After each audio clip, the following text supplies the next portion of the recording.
This is the Civil Fleet, the podcast focused on the activist-led refugee rescue and support missions across Fortress Europe, with me, Ben Coles. In today's episode, we are going to speak with Arturo, a captain on the Seapunks I refugee rescue ship. Arturo is going to tell us all about the Seapunks and their connections with punk rock music. He's going to tell us about a very intense rescue mission that he was part of with the Seapunks I crew in January, so brace yourself for that.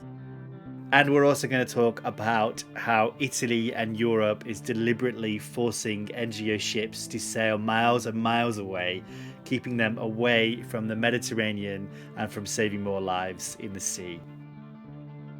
Before we get into today's episode, I'd like to remind you that the Civil Fleet is not just a podcast, it's also a news blog. Go to civilfleet.com and you will find news reports, you will find investigative stories and some interviews. At civilfleet.com, go check us out. Also, if you like what the Civil Fleet is doing and you would like to help us to continue to get the amazing people we have on here, if you want to help us to keep the lights on, as it were, then you can make a small donation.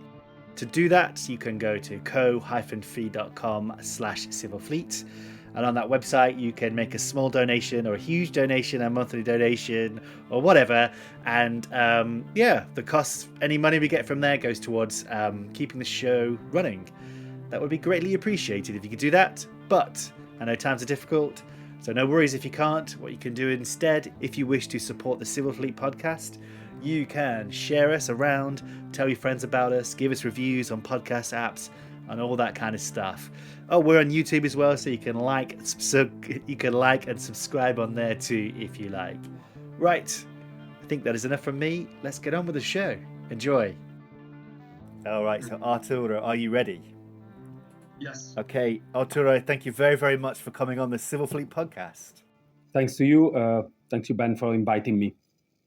So you are an activist. I don't know if you work for or just an activist. I'm not sure. But anyway, you are with Seapunks, which is a refugee rescue organization. We're going to talk about that today. And we're going to talk about a recent rescue mission that you was on and all this kind of stuff. So let's start. I like to start each podcast by asking our guests to tell us about themselves. So Arturo, could you tell us about yourself? I think I know that you're Italian.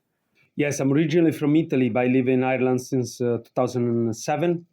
I mean, living in brackets because due to my work and my activism, I'm often far away in the Mediterranean, in the South Mediterranean. So I'm based in Ireland, where I live with my family. And just to answer quickly on your introduction, I started as an activist, and then, as you know, sometimes activism it get you involved, so it became a kind of a job. So basically, I'm working and also be an activist, and I'm gonna explain later on. But I'm a Seapunk since nearly 2 years.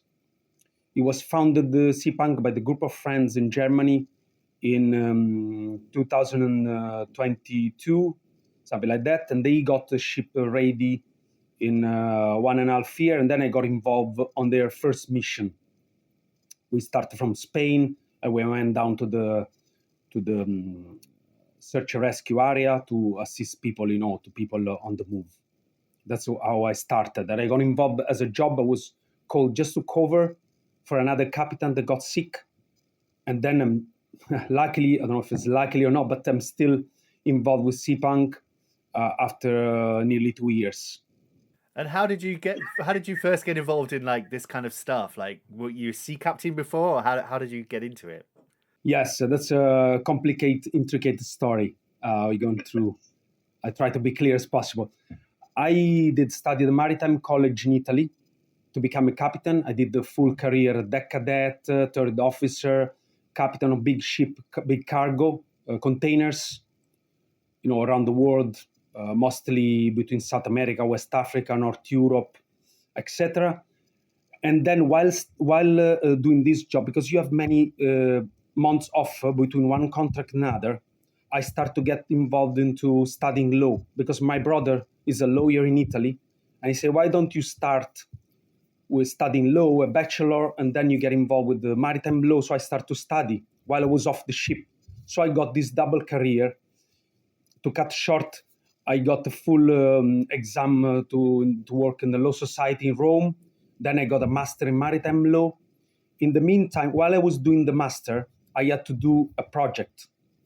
So I said, why not join my background with the law? So I did a project in the maritime tribunal in International Maritime Tribunal in Hamburg, etc., etc. So that's I got involved with Sea-Watch. I was an activist and working for Sea-Watch as a captain on their third ship, Sea-Watch 3, in 2019. And then I got burned because during that occasion was the Salvini decree on, and I got also arrested. So it was very emotional for me because I was new, and I saw that the mainstream media didn't talk about what was happening there. So there was a stepping point. I started to be heavily involved, join my work. As was at that point, I stepped off being working on a shipping industry, and I start to work as a lawyer because you need a 12 months practice, then you to do the exam, etc., etc. But then the maritime office say to me, if you don't go at sea, you will lose your ticket, which it got me 10 years of studying, going at sea. So I couldn't do that. So I joined, the two things joined. So I said I could do my maritime time, by sea time, working in the civil fleet. That's how it started, everything. So then I was involved also with the Louise Michel on their first mission. And then I started with Seapunk. And I was so involved, I decided to stick with one civil fleet organization. So they needed someone also expertise in the maritime business. So they asked me if I wanted to be voted to be a member into the board. So I joined the board. I joined the association. So that's why I'm saying I'm heavily involved. Sometimes I feel it's too much, but there is never too much actually, because we need the people to help out. And out there is just, as I say, is a symbolic, because the amount of people trying to crossing is just the tip of the iceberg. We just try to do our best. For example, now the ship is in shipyard in Sicily for maintenance, so we don't have a chance to rescue. But so this is also depressing. In fact, volunteers, they don't accept this. But as I say always when I go on board, we do the best as we can. Even if it's one person a year, it's one person less that is drowning. Mm-hmm. So this briefly how I got involved. Yeah, that's really interesting. Yeah, I've met some of you and I've interviewed some of your fellow activists there. We have got maybe 2 or 3 episodes with Sea-Watch on the Civil Fleet podcast, and we have an episode with Louise Michel, and I don't know if you ever met the guys from Juventa or you ever worked with them as well. Yes. Yeah, so I think. So I've interviews with them as well on the podcast. So I'll have links to those that people can listen, that can find those episodes. So yeah, that's really interesting. You've been everywhere. Yes. No, in fact, I want to give also credit to a very small civil fleet non-government organization from Northern Ireland, from Belfast, is a Refugee Rescue.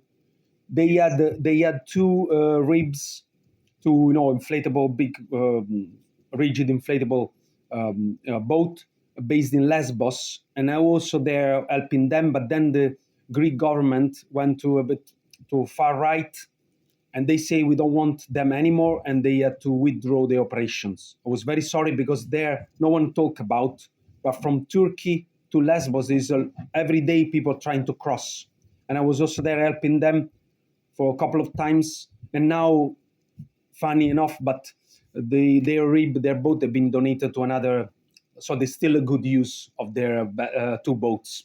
So you know everyone, Arturo. That's really good. So tell us about Seapunks. You mentioned before that it started in Germany, I think, in 2022. I really love punk rock music. I also want to know what the connection there is, or if there is one. Yes, yes. The different things between other non-government organizations, civil fleet organization, is they start a group of friends, punks, heavily involved with the punk music. So the particularity is that we are heavily involved with the concerts, punk concert in Germany. So we have regular booths where we have merchandise to support our cause. And we have a great follower in that niche, like punk rock. So every concert in Germany about punk rock music usually is connected to the Seapunk. That's the particularity. So we found this niche. And also we tried to have a punk culture on board. Of course, I try to explain that we also have to follow the rule, the law, the seas, authorities. So sometimes for volunteers, it's difficult to understand, but usually as a mediation process, also for me, maybe I don't know if I told you, but because I'm the captain of the Seapunk I, so it's a role where I have the middleman between the authorities and then our operations. So, but the particularity is being punk in a way to do things in a proper way, but with that punk cultures, with no discrimination, no gender. This we try to implement this together with our. The main target is to rescue, being helpful for the people in distress there, basically, as all the other NGOs, but with some particularities.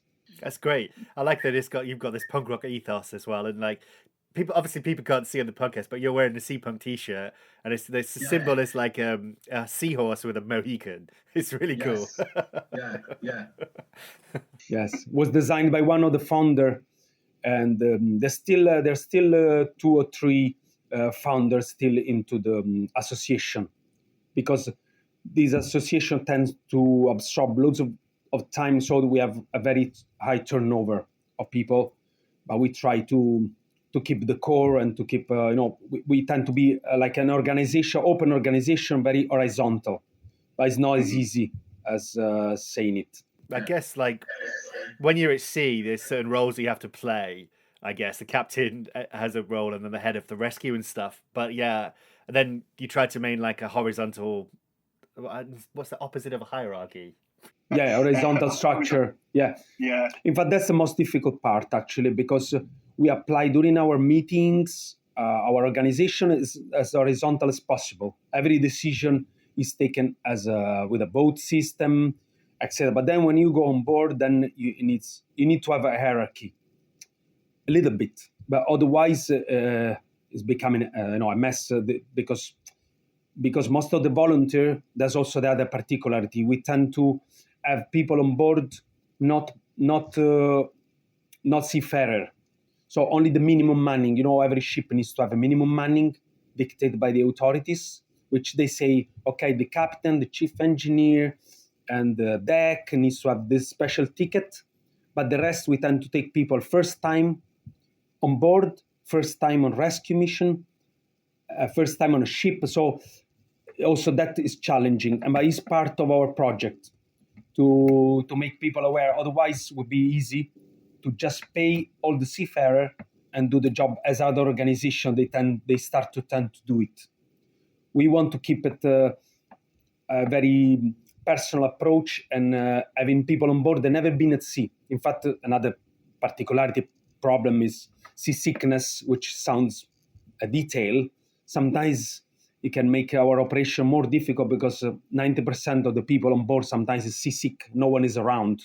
So sometimes, so it's different than a full professional crew wouldn't be, as special. I think we involve people, like, for example, if you want to join in a future mission as a media, you can apply and you're welcome, for example.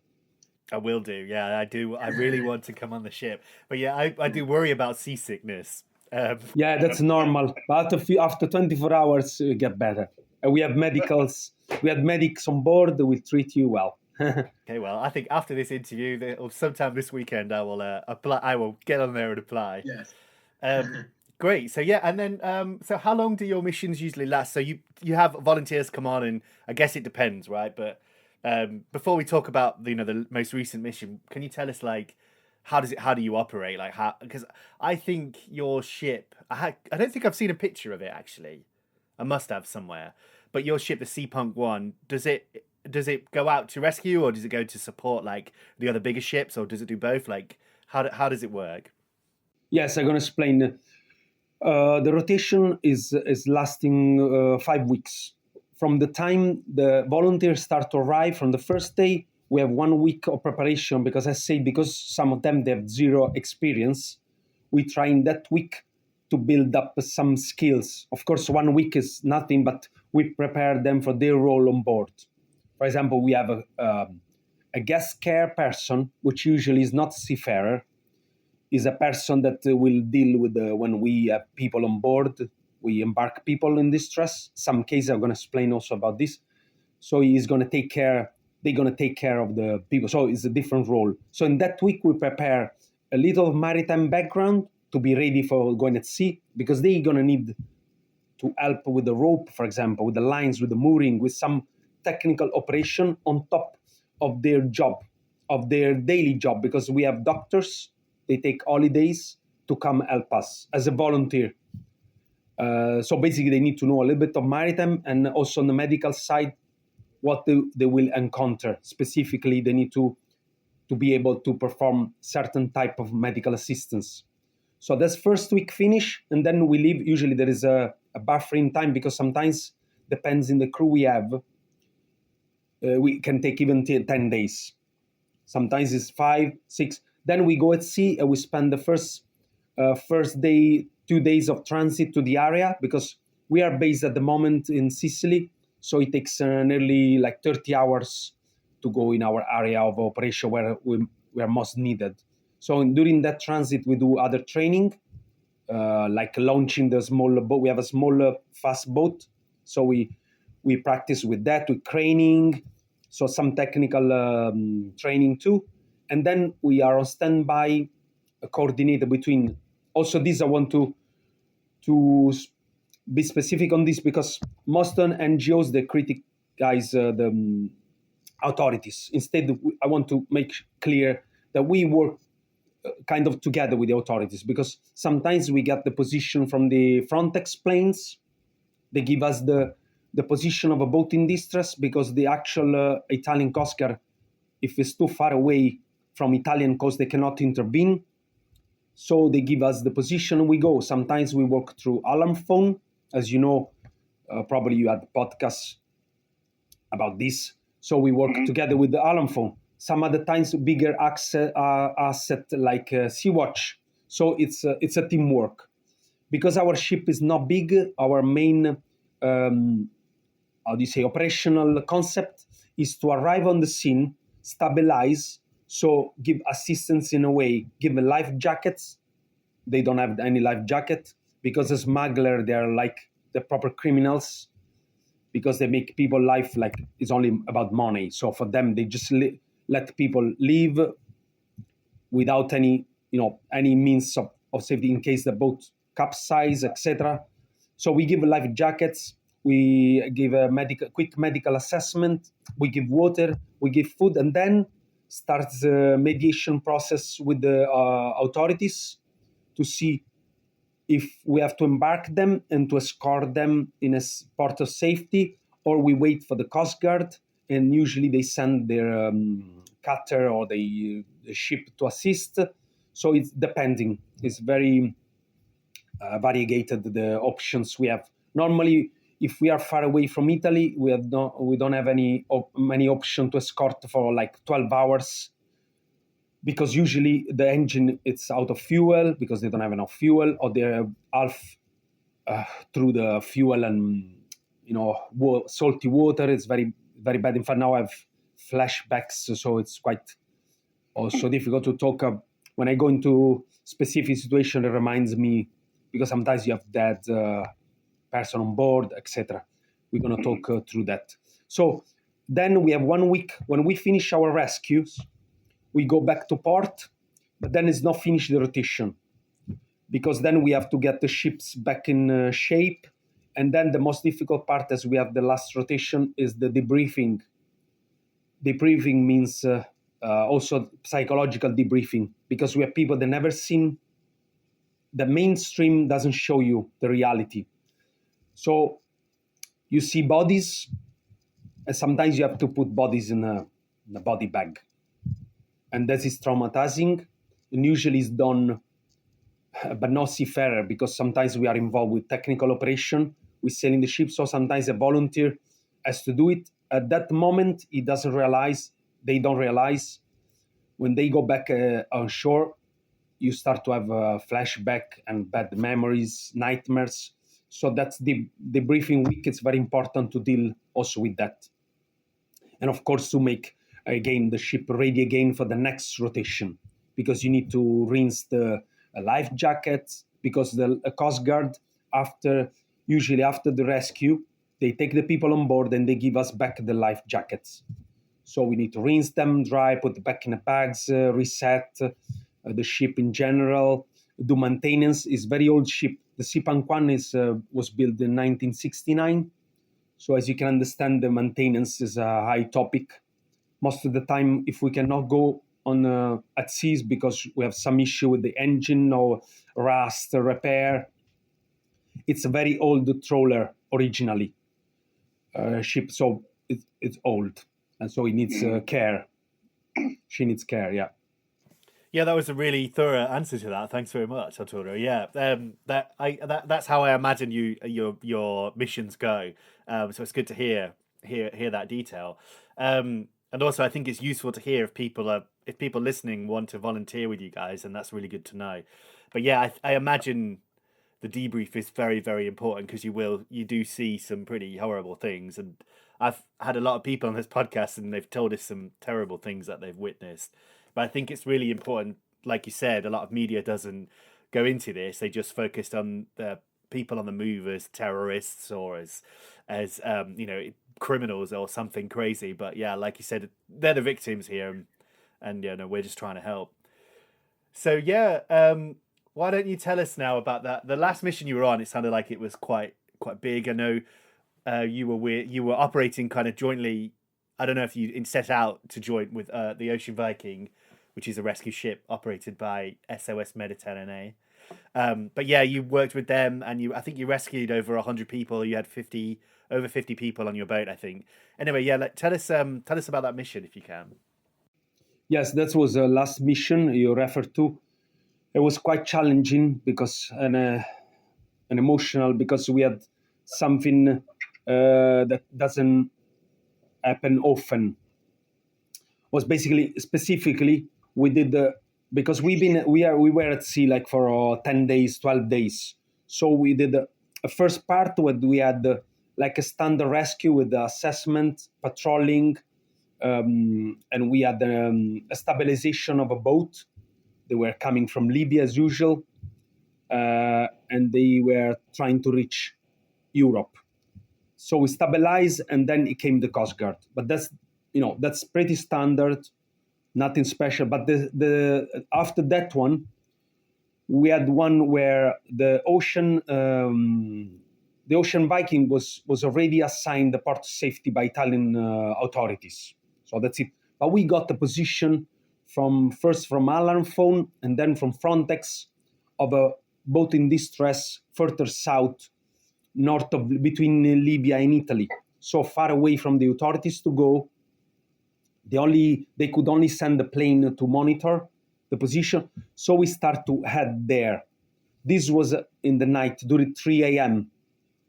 to give you a rough idea. But as you know, ships, the speed of ships is because sometimes it's quite confusing to understand, because related to the distance, you say how long it can take to arrive there. So we got a position at 3 a.m. to 2:30, and night. By the time we were there, we were around 7 a.m. So we arrived in the position, and 6:45, we got a last position from alarm phone with the exact spot. They got also from Frontex. So the chance you get the exact position in the Mediterranean is quite difficult. Usually you need to do search pattern. So, but I had two people always, when we arrive in the area, there are 3 people always on watch. We call lookout. the no seafarer. This is not lookout for navigation. It's a lookout to see if we can see people, boats in distress. So they saw canister of fuel floating. So I immediately raised the alarm. Generally, everyone was still sleeping, except the one on watch, of course. Immediately after 5 minutes, we had already the boat, because if you see canister floating in a group, it means there is a boat very close by. In fact, after a couple of minutes, like after 10 minutes, the one person say, there are people in the water, and we start to scream for the wing from the bridge. People scattered around in the water, someone already going up and down with a head. So they've been sunk since we reckon by the condition of hypothermia, etc., couple of hours before, because some they were attached to tires, some to debris, but the boat was not there anymore. So basically they sank, and we had a special situation where we had to prepare the ship. I couldn't go and rescue the people with the mothership, because it's quite dangerous with the propeller, it's a big ship. People, they were scattered around. The sun was just rising at 7 a.m. So basically it was still darkish. So we launched our fast boat. Our crew tried to do, we call it the best for the most, which is quite sad, because it means there is someone who will die, because we don't have time to assess. So you have to go and try to bring as quickly as possible people on board the rib and then transfer to us. And this operation, we took on board exactly 19 people. And then, but they were, by the story they were telling, the people we rescue, they left 21 people from Libya on this small boat. So some they were already lost. And the most tragic moment was they had a family of a father and a mother with 3 children. 3 kids, infant actually, not even children, because they were 2, 3, and 4 years old. One was never found, so was one of the missing. One was taken on board already dead, so that's why I say sometimes on the media they're just numbers. But when you're there, the numbers takes the form of human being. Doesn't matter the nationality, race, passport, it's a human being. And another kid was still alive, but he was in the water for long, for I say a couple of hours. He was breathing water probably. So our doctor and our chief engineer, because it was our chief engineer was trained for CPR, so they tried to resuscitate. So we lost him. So that was the most tragic moment, because this mother, they left from Libya, been enslaved there for a couple of years before departure, and then they try to go have a better life. And basically, we have to say to them, you don't have kids anymore. And that was tragic, because we had to put these 2 bodies of 2 children, 2 and 3 years old, in the body bag. So that was horrific. And I still, in fact, we had to do through psychology debriefing, because of course you have to accept it. And the way to accept it, there is no acceptance, but you have to see, if we weren't there, we could have 17 people dead. So you have to see in this way, it's very hard. But that's one thing that makes this rotation different, because usually you escort, you perform you give the life jacket, you embark them if necessary, you support them. They were already in the water, because during winter, it's very, very, there is high chance that this boat capsized with a small wave, even small waves. It was not rough weather as yet. Water comes in the boat and the boat capsized, because of course they are overloaded. In fact, while performing this operation, the rescue, in the morning after, I saw something white tipping from the water. And basically was this boat still float, just the tip of the bow or the front of the boat, just going up and down in the water. And then after this, we had medical cases, because imagine hypothermia, when one person breathing water, so he had to be medical evacuated. So Malta, strange enough, they cooperated. Usually Malta is quite refusing. They don't even answer our email.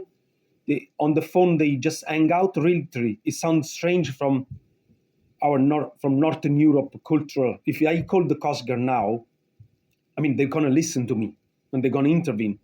Basically, Maltese authority, they just say, call back later, we are busy, just hang out. Instead, when they hear there is a possibility of that, they send a helicopter to evacuate 2 people, which they were programmed to be 3. But that was while they've been performing the CPR, waiting for the helicopter from Maltese authority. One of the kids programmed to be evacuated, medevac from the helicopter, he died. So in the end, we evacuated 1 heavily pregnant woman and 1 adult that was in the water for too long, and he had water in the lungs, basically. And the medic, with our equipment, we couldn't do. That's why it was needed, the medical evacuation. In the meantime, we started to sail towards Italy, and then we finished the rescue by transferring them to the Coast Guard, because while in the meantime we were closer to Italian coast, we evacuated the people. We transferred the people to the Italian Coast Guard ship. Instead, after this, we reset. And we at the briefing, of course, was quite challenging, but the people who were still motivated to do. If they were not, I think they were not ready psychologically, we say, okay, we are here for this reason. Let's carry on, because we still had a few days towards the planned end date to go back to the home port. And so we had the rescue that you mentioned together with the ocean Viking, which, as said, she had already assigned the port of safety, but they came back towards us because that we had the big numbers. Like we had one boat with 100+ people and another one with 42. So our ship, it's less than 30 meters, is not equipped for stability reason. We cannot embark all those people, so we can only stabilize and support them. But because the sea was coming up, bad weather was coming, they come to assist us. The ocean Viking come to assist us. So that's briefly. If you want, I can go a little bit deeper into this other rescue. Yes, please. Can I just say, you mentioned a couple of times in the podcast about Frontex and alarm phone. I'll just explain what they are for people listening, if they don't know. I think everyone listening to this podcast will know, but just to be sure, like Frontex is the European Border and Coast Guard Agency. The last episode, we talked about them. In the last episode of the podcast, I've talked about them in a lot of episodes of podcasts. And then also you mentioned alarm phone. We have a couple of interviews with Alarm Phone activists. Alarm Phone is like an activist-run distress hotline organization. So people at sea or at borders or wherever they are, they often contact Alarm Phone, and Alarm Phone will try to contact the authorities or people like yourselves that can rescue them. And Arturo, thanks for telling us about that last rescue. That sounds really traumatic. And I know it's not easy to talk about this stuff, but I think it's important to get it out there. And I'm really, really glad that you told us about that. I know it's difficult, and the next one I think is also quite a traumatic rescue as well. So tell us about that one. Yes. So we arrive on the scene of these 130 boats. Also, this was passed by Frontex, by this, as you explained, by this military plane that they patrol all the area, which the main duty is to protect the European borders. They also pass information, but they tend to pass information to all the actors. So sometimes this information is got by the so-called Libyan Coast Guard. So that's, as we call the interception by Libyan Coast Guard. They take the people in distress and they bring back to Libya. So they go through all over again. And this is support, I'm sorry to say, don't want to go into political, but we are supporting with the EU money. We are supporting the so-called Libyan Coast Guard. And for people listening, the Libyan Coast Guard is using actually custom vessel built in Italy. So used by the same vessel used by Italian custom. So their political agreement on top of the skin of people. So that's, but going back to the pragmatical side. So we at this position, the Ocean Viking was far away. So we need to start to do something, because the big double decker is called. So it's a big wooden boat usually with people on the top deck. And then there is a very small deck underneath, which if you see it, you say, we cannot fit people. Instead, the smugglers, let's put people inside this space, which is full of salty water, fumes from the engines. So it's quite bad. So we say we cannot wait for the Ocean Viking. It's still 4 or 5 hours away. So we need to start to embark people. And then another difficult decision comes, because how do you tell people that some of them needs to come on board to us in a safe place, and some of them, they need to stay? So that's already challenging, because you have to make decisions based on what? On vulnerability, based on what? On gender. So you have to make decision. Then the other technical thing is, when you lift a weight from a boat, you raise the weight, the boat becomes unstable. So if you take people from the lower deck, because they're the worst place to be, automatically you make them feel better, but very unstable. So that's why we have to start to embark them. Because as I said, if you're not at risk of life, we don't embark. We assist until the Coast Guard comes. But I say the Coast Guard knew the Ocean Viking was coming, so I was in constant contact with the MRCC, the Maritime Coordination Control in Rome. So they say, okay, cooperate with the Ocean Viking. We're gonna assist when you're gonna arrive closer to Italy. In the end, we had to embark some of them, and some we wait for the Ocean Viking. But what happened also, another strange findings, was another boat came up. No one reported. And we found out after, it was one reported case from alarm phone that was lost then. They didn't have any contact. So in the end, we had 100 and plus people on one boat and 42 on another one. And we don't have the capacity for that. So we stand by there until Ocean Viking arrived and complete the rescue. Ocean Viking start to sail towards their port of safety assigned, which, as you know, was far away, because the bigger the ship, they have this political way to deal with the civil fleet that send the big ship far away, so they are out of action. And then I have another insight from this I'm going to explain later. So our ship completed the rescue we could, and we start to sail. They assigned us Reggio Calabria, which is a bit further up than Sicily. So the weather was not great. We don't have covers on our boat. The people in this test, they were just on the weather, getting wet because the waves comes on the side. They get the weather deck. In fact, it's called weather deck because it gets wet. So they decide then under pressure, because I was calling every 30 minutes to say, look, we cannot sail until then. It's 24 hours. And the weather is coming back, is changing rapidly. So they send us to Lampedusa to transship part of the people we rescue to a Coast Guard vessel. And I say, why not all of them? Basically, they split the people. They say, you, for stability reason, you disembark a part of it, like 30, and the other 12, because we had about 45, if I remember correctly.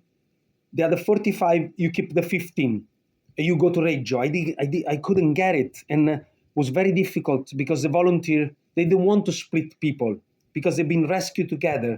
They've been on a ordeal together from Libya, and then we have to say, okay, some of you are lucky, they go now to Lampedusa, and the rest, they go to another place. So that's another heartbreaking decision, how to select people. So in the end, we did as the authority said. We disembarked the people, and the about 30, and we bring the rest to Reggio Calabria, to another port. When we arrived, we disembarked, the Red Cross was there, all the procedure, as you already mentioned in your previous podcasts. But I was so curious, I had to go to the office, to the captain of the local Coast Guard, and I had to ask why we could not give all the people we rescued directly in Lampedusa. And then they came out to the truth. The truth is not because they hate us or because or else. It's because in Italy, this government, the latest government, Meloni, is building a welcome center for people that arrive by sea in distress for every region. So this center is brand new, and basically they want to show to the public opinion that they're using it. So basically we were playing the politics. So they sent us there to use this welcome center, and in fact it was the second time it was used because it's something brand new. That's why, and then I've understood why also, they explained me why the big ship they get sent further north to split the load of this, people arriving for the community is quite challenging also for the local communities and also for local authorities. So now they try to split the load between all the regions in Italy. So it's an economical and a political reason.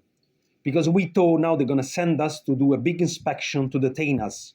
Instead, no, everything was quite plain, quite smooth. Everyone was friendly, authority very cooperative. So it was just a political move. As I always say to crew and to volunteers, the people on the sea, like Coast Guard, even Frontex sometimes, they're people like us. They're there to do the job, to rescue people.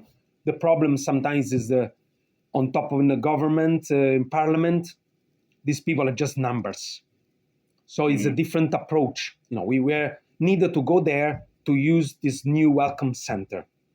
That's all. It's not because they want to do something strange. It's a political move. Another thing I would like to clarify, because I have many friends and people I know, they always suspicious, and they say, how do alarm phone get the position, and how do you know then? It's all organized, you are part of the... No, it's not. It's very, very, very, very easy. Basically, the smugglers, is a business for the smugglers in Libya. So part of the ticket, they charge you a couple of €1,000 each person, and they give you the fuel, they give you the boat, and then they give you also a sat phone, which for the person in charge of this sat phone, it doesn't seem the risk. By state, this person that it can go to this sat phone or in charge of handling the engine is perfect, is hiding and abiding illegal immigration, and you go to jail for 10 years. But the people, they don't know. How it works is they ask them, if you drive the boat, you get a discount. So basically you are involved in a big crime without even knowing, but they're just victims. The actual smuggler is not the one on the boat, of course. It's a businessman in Libya. Because there is a business, it's a proper business, it's millions of euro a year, on top of what they get from EU for border control. So the last rescue finished in a different way. So we disembark ourselves with people on board in the Reggio. And then after that, we conclude our rotation because we finish the time. Because I said, people volunteering, they take time off on their work. So we need to respect timing because, of course, they offer the holidays. We cannot say, okay, we go for another week and then you call your employer. So, of course, we appreciate. And also the fuel from the ship, there are a few things that we could stay there for a year, but it's not technically possible. So it's divided in every year we do 5 to 6 rotation. Between one rotation and another, there is a month in between, or 2, depends. But usually it's 5 weeks rotation. Yeah, and that was another good story. Thanks for telling us that, Arturo. And how long does it take to go from the rescue zone to Reggio Calabria? Is that what it is? That, am I saying it correct? Yeah, exactly. Reggio Calabria. It's the deepest of the. Italy looks like a boot.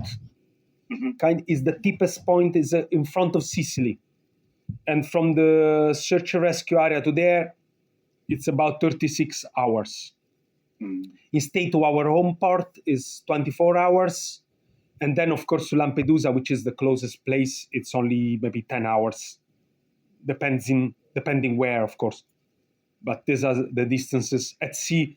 I not stress out because sometimes people measure on the chart and say, but that's not possible, because at sea you do about, our ship does 8 to 9 knots, which is about in kilometers per hour. Then I'm gonna also say in miles, maybe it's it's about 15 kilometers per hour. So in miles would be like maybe 12, something like that. So the distances are further away than if it was a road. So on the chart, it doesn't look far, but it's far away. And yeah, because I know that Italy has been, like, particularly with the bigger ships, sending them way to the north of Italy.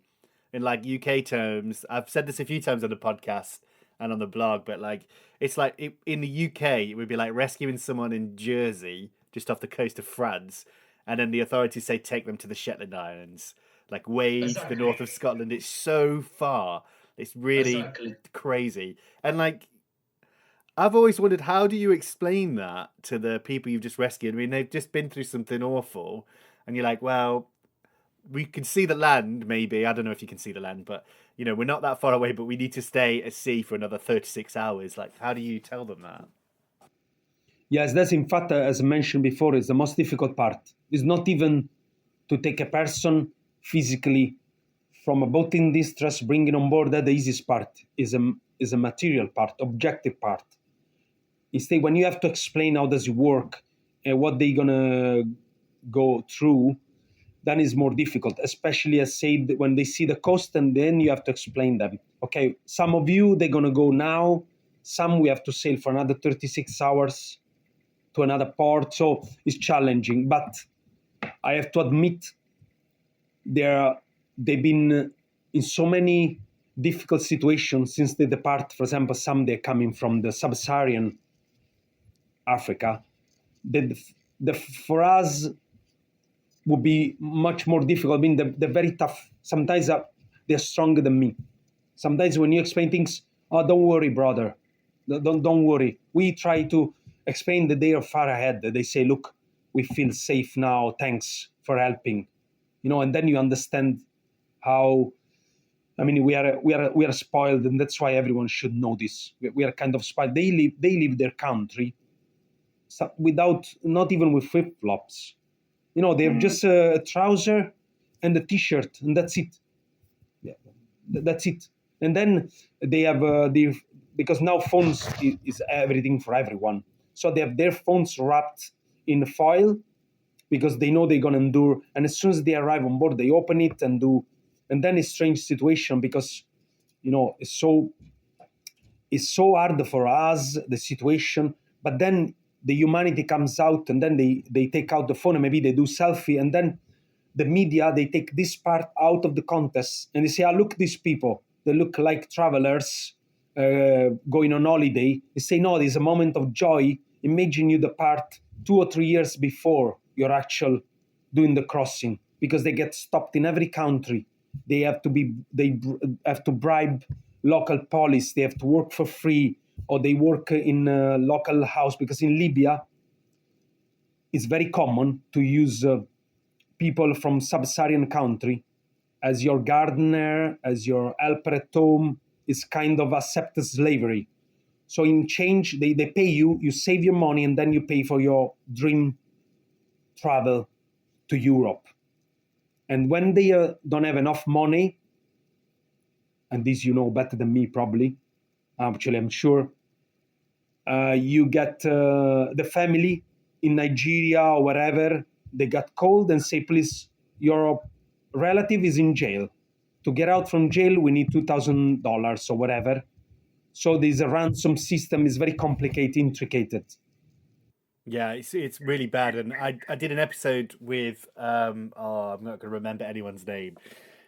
I did it with I'm just going to look because I want to make sure I get his name right. You know what? I'll just cut in here. I'm going to cut in here and describe it afterwards when I edit it. Hi, this is Editing Ben here. The name I was looking for, of course, was Brendan Woodhouse, an absolute legend. He's been on the episode. He's been on the podcast twice. He was in episode 43 talking about the book I'm about to speak about now, and he was also in episode 22. So go check those out if you want to know more about Brendan Woodhouse, Doro, Sea-Watch, Refugee Rescue, and all that good stuff. Anyway, back to the show. But yeah, so I did an episode with an author who wrote a book about a refugee called Doro, and it was a really, really great episode. And I've met him twice, and I can't believe I can't remember his name. But yeah, he had in his book he tells a really distressing story about what happens in Libya and how people are extorted. But yeah, like you said, it always confuses me how I mean, I can kind of maybe understand it, but it's just to think that you guys, an alarm phone, and smugglers and refugees and people on the move are all working together. It's just just the amount of organization that would take, and like why would you do that? But yeah, and the thing with alarm phone is they might get calls. Sometimes they get calls from people on the boat, or sometimes they get calls from their relatives who find out that I've not heard from my son in 5 days. Yes. Where is he? And then another thing that it made me think, you were talking about earlier, that reminded me, you found those people floating in that other rescue you were talking about. But there are so many boats that just disappear now, right? There are so many people that leave and never get found. And Alarm Phone are constantly writing about boats that just don't get found, or they get sent back to Libya, and then they're back. Those people that get sent back to Libya are back in that cycle of exploitation, slavery, and extortion, right? It's terrible. And we've talked about this a few times on the podcast, but how Italy sends the ships away, sends all the ships up north for a long, long way. It keeps you away from the Mediterranean, keeps all the rescuers out, and then people die. Yes, in fact, for example, that particular rescue where people, they were because other cases, we could say that could resist more, and maybe the Coast Guard would arrive, or another ship, another civil fleet ship arrive. But in that particular case, people in the water, some already drowning, some already dead. We're pretty sure if we were not there, nobody will know, because it's just a number. Just to give you an idea, alarm phone gives number to the case, AP number something, 001, 002.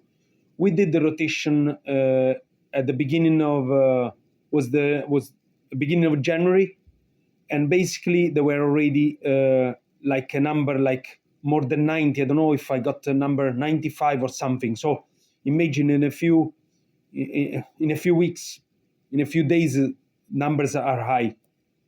So we have people not accounted for, because in the middle of the Mediterranean, they don't get into the main news that the people, because nobody knows. They live only through the words of, as you said, from the relatives. Because sometimes, also technically, I want to explain, sometimes everything now works with the emails.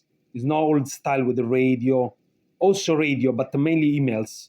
So basically, the Coast Guard send you a Mayday alert with the position of the boat in distress. And this can come from any asset, even from myself. If I see something strange floating, I can send a mail to the Coast Guard, everyone, to say, look, in this position there is. So basically, we get most of the position. We got alarm phone starts like this, says, we got a phone from the relatives of people that they left Libya 2 days ago, but they lost track. They don't know where they are. Possibly they are in this area. So that's, as you said, sometimes it's the relatives. They know their relative has departed from Libya, but they don't hear. They expect in 2-3 days maybe to arrive to Italy and say to get in touch. Because even if you have phone, there is no signal, let's see, just to make sure, because some people think, why they don't phone? There is no connection. The only way is the sat phone. But sat phone battery, it won't last long, because through satellite. And the smuggler, they instruct very well the people. They say, you use this sat phone only when you're sure. You can do all these a couple of times, because the battery will run off, to give the position to call the Coast Guard that you are in danger. And that's it. The fuel usually is never enough. because even the smuggle, they cannot judge how is the sea, because the fuel consumption goes with the state of the sea, and then they don't have navigational instruments. They only have a compass. So they tend to go like zigzagging, like tacking continuously, so the fuel, it doesn't match. So most of the time they get stuck maybe 5-6 hours from Europe, from Italy, without fuel, which without fuel make the boat in distress at that point. Yeah, and I think, like, you know, a lot of the people that complain about this kind of stuff, or you know, they hate refugees and stuff, I just, like, I wish they could be put in the shoes of those people, like, and imagine being on that boat, like you said, they got a compass. I barely know how to use a compass. Like, I mean, I know go north, but like, that is just, it's just unreal. It's an unreal situation, and what they, you know, and the thing I like to bring up on the podcast is, it's great, it's amazing that you and people like you are out there rescuing, but you shouldn't be there. It should be the States with tons of fucking money. Sorry, with tons of money and tons of, like, you know, assets and stuff. And then there's like a bunch of punks like rescuing people. It's just, they think it's deeply shameful on Europe's part. But, and in fact, actually, let's go into the next question, the last question here. How do you feel about the future, about all this? Because that feels like everything's bleak and dark and horrible. But I don't know. How do you feel?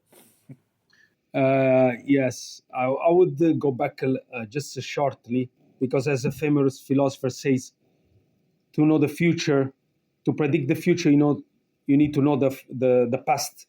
So, as you said, we shouldn't be there. That's very interesting, because that's the first sentence I say when we start the training week. And we have this meeting with people never did this, and they quite, out of the play. They want to know many things. They do questions. We do training every day for 1 week, 8 hours a day of training, briefing to explain who does that, who is the Libyan Coast Guard, how do we operate, what to do, the political situation. Everything get covered in 1 week. The first sentence I say is what you said. I said, remember, we shouldn't be here. So, because when we rescue, we think we don't solve, we try to recover some errors, some mistakes from others. So it's not perfect. That's why. So going back to your question, the future is, I hope I will go back to do my daily job, and I will need to go in the Mediterranean, or at least just for sailing. So that's my hope for the future, is that no civil fleet will exist. And maybe you're going to have the last podcast saying, we need to stop this podcast because there is no problem anymore. I think that's the best hope, because it's not right. I don't know, because they talking in Italy at the moment, they're talking about, they're all economical migrants. When you are at sea, the maritime law says there is one person in distress. My duty is to rescue. I cannot. They try to implement that you need to do checks. I don't have the power to do on database to check the background, check the nationality. We cannot do that. We are there because no one is there to rescue them. And I give you a very small example. How does it work related to the nationality? I had to call a mayday once. I was sinking with a big sailing boat. We had a big problem. I was in the Aegean. I was taking a big vessel, sailing vessel, from Turkey to Ireland. Basically, we had a big problem. I had to call a mayday, similar to the one called, and then I see the difference. I had immediately the Italian authorities on me, because we were all white European, rich. They diverted a tanker to come and assist us. They sent an helicopter and they escort us to Crete. So that's the difference. But we are the same. We're humans. We didn't decide where we are born. It's just a matter of luck, So I think we will be there until, or someone will do it, as it was before. Before was European, all of the Navy doing it. Then they withdraw. So the civil fleet stepped in, or we won't need this anymore. And I think Africa is the richest continent in the world. all the precious metals, precious any resources is there. So I think in the future maybe I will need to do the passage back to go work there, hopefully. But that's I think the future is this. They're gonna get their economy back, and this won't happen again. Will be in the history books, probably. Yeah, that was a great answer, Arturo. Thank you very much. So I think we should finish here, but was there anything else you wanted to talk about before we finish? I feel like we could talk a long time. It's been a really great interview. No, it's fine. No, it's fine. If you have any other question, I don't know, just ask. Otherwise, it's fine, yeah. Sometimes maybe I said some mistake numbers, I'm pretty sure, because I wrote all the report. So numbers are correct, but usually people listening, they know that maybe sometimes I say 42. I say, for example, 42 is correct, more than 100, because there were so many that we couldn't count them. Because there were so many, we know that there were more than 100 because we had 2 bags with 50 life jackets each to this weight, and we were not enough, so we had to take more. But I don't know how many. So it sounds strange that we don't even know how many. It stays sometimes like this. Yeah, I can understand. Like in the situation, it's difficult to be counting people exactly how many you've got, or to be counting them twice or whatever. Exactly. Yeah, and I find that like writing when I don't write as much at the moment, but when I'm writing reports on rescues and stuff, it's like it's difficult to say the numbers because I know the rescuers don't know, and it's difficult. You've got other things to think about, right? So yeah, I wouldn't worry about that. And what was I going to say? Tell us, like, this is the last question, and then we're going to finish. Yes. Tell us, how can people find you online? I don't think you're on Twitter anymore. X, which is a good idea, I think. So yeah, how do we find you? Yes. So the main connection point also for application, we are always looking for volunteers. Don't think you don't have enough skills. We're always looking. Of course, there is a kind of list, so it depends. But if you have a spare time, I say it's 5 weeks, 4 to 5 weeks, you're welcome. And the main point is the website is seapunks.de, like it's a German organization, so .de, the main point. And then we have an email, like hello@seapunks.de, but you can find everything. There is application form. And of course, if you are a seafarer, as I start the first time, if you're a seafarer and you want to make a big difference in your life, also for yourself, if you think you're saving someone's life, it's worth anyway. But if you want to work on yourself also, to use your skills, maybe in a different way, not better, because in a different way, you're very, very welcome, because we're struggling to find seafarers. Because on top of the technical side, there is also the human factor, the psychological factor. So not all seafarers are willing to do this the extra mile, as we say. So you need but you're very, very welcome as a seafarer, as a cook, or as a volunteer, or any kind of background is very welcome. We're always looking for example, electricians, any kind, because, for example, now the ship is in shipyard for 2 months to do maintenance, or even if you can paint, you want to spend sometimes in Sicily with your punk friends, they're always welcome.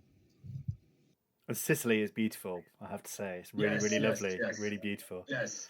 And you have a different approach on the world. You see the world differently, because when I did start, I said it was my part of my thesis, final exam. So you see the world differently. Sometimes you get involved more. Sometimes you say, no, I've seen, that's it, enough. But no help is too small.